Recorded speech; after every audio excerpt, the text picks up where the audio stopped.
seeing life steadily and seeing it whole. The novels written by these authors were close to the facts of life.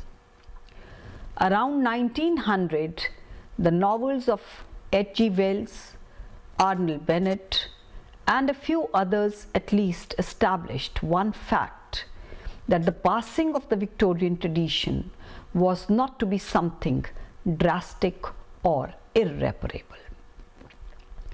Two novelists, E.M. Forster and Aldous Huxley, both the members of the Bloomsbury Group and advocates of the intellectual and political liberalism, responded to the uncertainties of the age.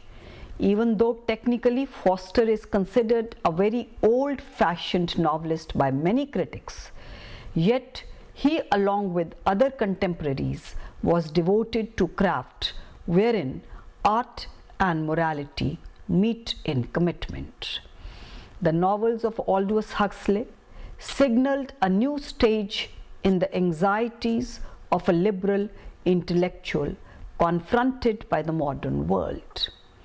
Huxley seemed to doubt not only the ability of liberal culture to survive, but the reality of that culture itself. His portrayals seemed like the work of one who had lost faith in what he depicted and who was preoccupied with its destination at the hands of the violent and irrational, especially in the early novel Chrome Yellow. The year 1900 happens to be quite significant as it marked a breakdown between Edwardians and Georgians, between an outworn literature and a living one. An open war was waged against orthodoxy and conventionality in the literary and artistic circles.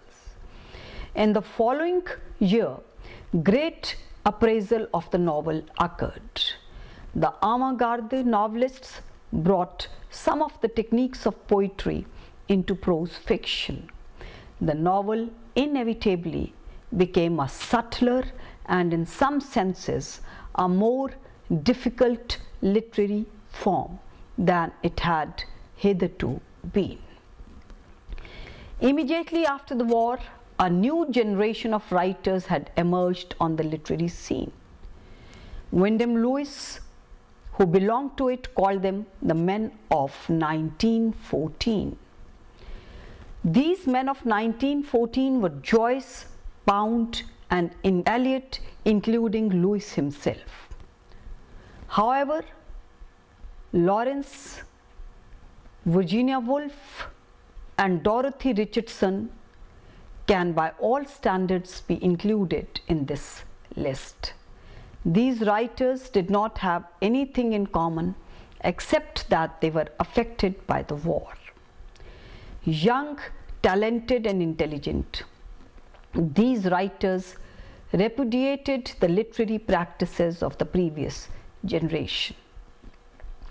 Virginia Woolf, in her essay Modern Fiction, and Mr. Bennet and Mrs. Brown denounced the hitherto common fictional practices and pleaded for a new kind of novel in which there would be no plot, no comedy, no tragedy, no love interest or catastrophe in the accepted sense.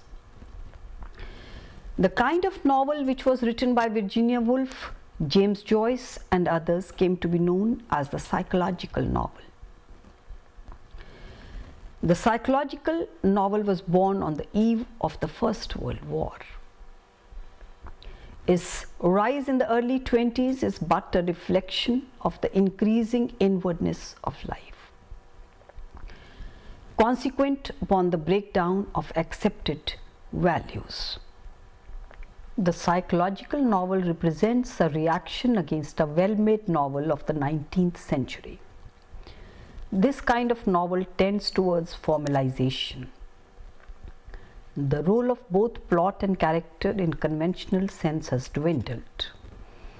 There is a shift from externals to the inner self of the character or characters.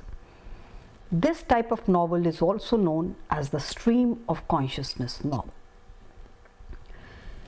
The novelists who used the technique of stream of consciousness made consciousness the central subject in their novels. By consciousness, they meant the entire area of mental activity from pre-consciousness to the moments of higher awareness. The stream of consciousness thus came to be used metaphorically to suggest the continuity of mental process. The consciousness may be assumed as consisting of two levels, speech and pre-speech level. The speech level is that region of our consciousness which remains under our rational control. Ideas and thoughts are our consciousness, which remain under our irrational control. Ideas and thoughts are schematized and arranged when they are brought to this level. But underneath it, they remain in a chaotic order.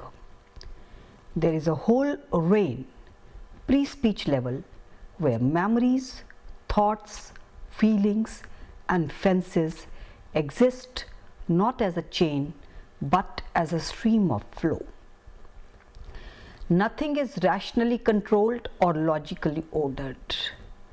In this kind of novel, the basic emphasis is placed on exploration of the pre-speech levels of consciousness. It is in this dark chamber of experience the novelist hopes to find the real man.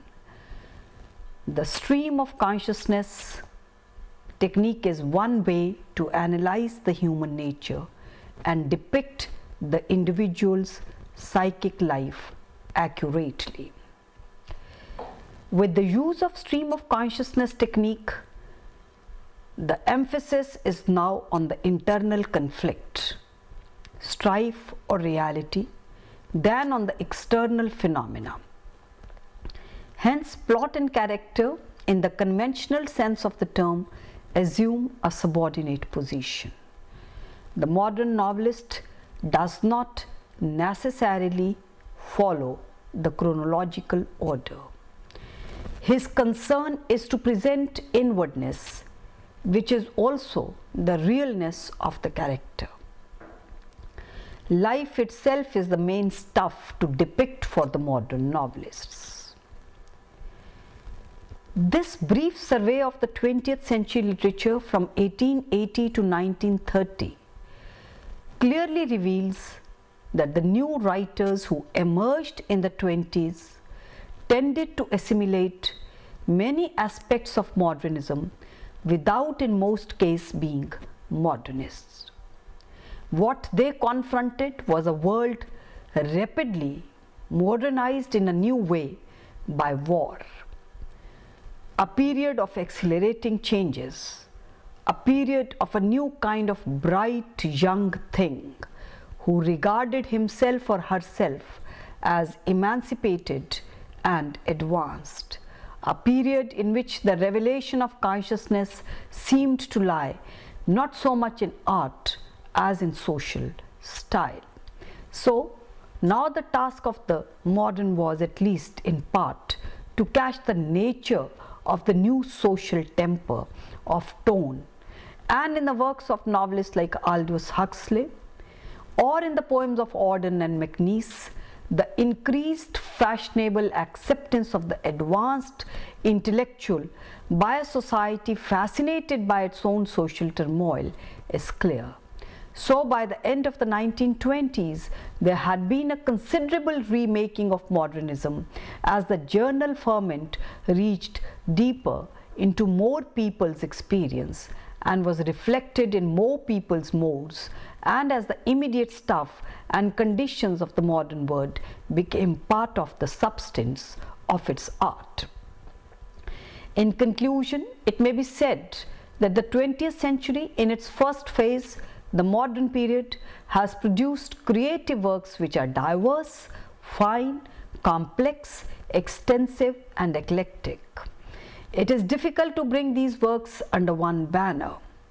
In order to understand the spirit, the sensibility, the remarkable output, the student must confront the works of W.B. Yeats, T.S. Eliot, Ezra Pound, Ibsen, Bernard Shaw, Galsworthy, Oscar Wilde, D.H. Lawrence, Aldous Huxley, Joseph Conrad, Virginia Woolf, and James Joyce.